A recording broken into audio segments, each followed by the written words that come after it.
Hi hello friends, welcome back to my channel Kavinilavu house life style. So இன்றைக்கி என்ன ஒரு mini black தான் பார்க்க போகிறோம். ஈவினிங் ரொட்டீன் தான் பார்க்க போகிறோம். ஸோ இந்த அழகி அழகாக ரெடி பண்ணி அவங்கள ஒரு இடத்துல செட்டில் பண்ணியாச்சு. அழகாக விளையாடிட்டு இருந்தாங்க. ஸோ நான் அப்படியே ஈவினிங் வேலை ஸ்டார்ட் பண்ணான்னு வந்துட்டேன்.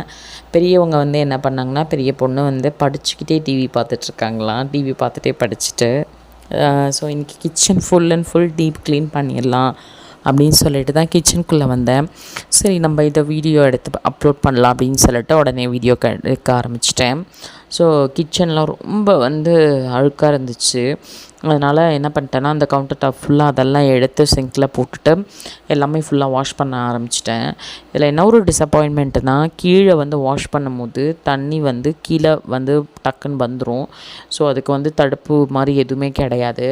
அதனால் டபுள் வேலை. அதெல்லாம் தண்ணி வச்சு க்ளீன் பண்ணிவிட்டு நம்ம அதுக்கப்புறம் கீழே மாஃப் போட்டு எல்லாம் க்ளீன் பண்ணணும். ஸோ அது கொஞ்சம் ப்ராசஸ் பெருசாக போயிட்டு இருந்தது.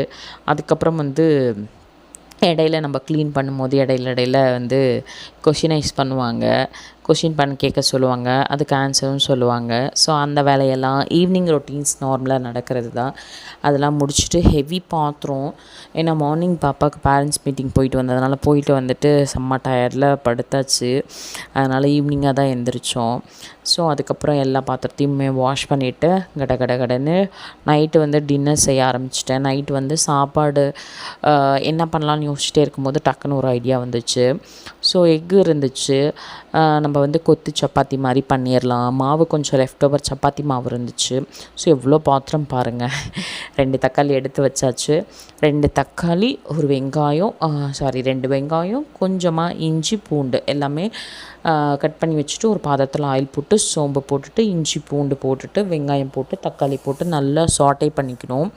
நல்லா சாட்டே பண்ண உடனே ரொம்ப நேரம் நம்ம குக் பண்ணணும்னு அவசியம் இல்லை. ஏன்னா நம்ம அதை வதக்கி அரைச்சி திருப்பியும் குக் பண்ண போகிறோம். ஸோ அதை ஒரு ஓரமாக எடுத்து வச்சுக்கலாம். இப்போ நான் சப்பாத்தி டோ மாவு ரெடி பண்ணிட்டேன். ரொம்ப கொஞ்சம் ஒரு 2 டோ சேர்ந்தால் எந்த அளவு இருக்குமோ அந்தளவுக்கு நிறைய பெருசாகவே எடுத்துக்கிட்டேன். இது நம்ம ஷேப்பாக உருட்டணும்னு எந்த அவசியமும் இல்லை. ஸோ நமக்கு தெரிஞ்ச அளவுக்கு நல்லா நம்ம சமைக்கிற இடத்துலே நம்ம நல்லா பெருசாகவே போட்டுக்கலாம்.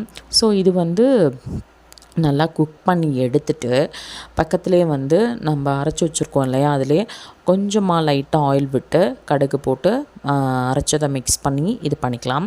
ஸோ இதோட பார்ட் 2 கண்டினியூட் பின்னாடியே வரும், மிஸ் பண்ணாமல் பாருங்கள். ஸோ அதுக்குண்டான ஸ்பைசஸ் பவுடர்லாம் போட்டுட்டு நல்லா ஆட் பண்ணிவிட்டு இந்த பக்கம் எக்கு கலக்கி பண்ணிக்கிட்டு இருந்தேன். ஏன்னா சின்னவங்க எக்கு சாப்பிட மாட்டாங்கன்னு.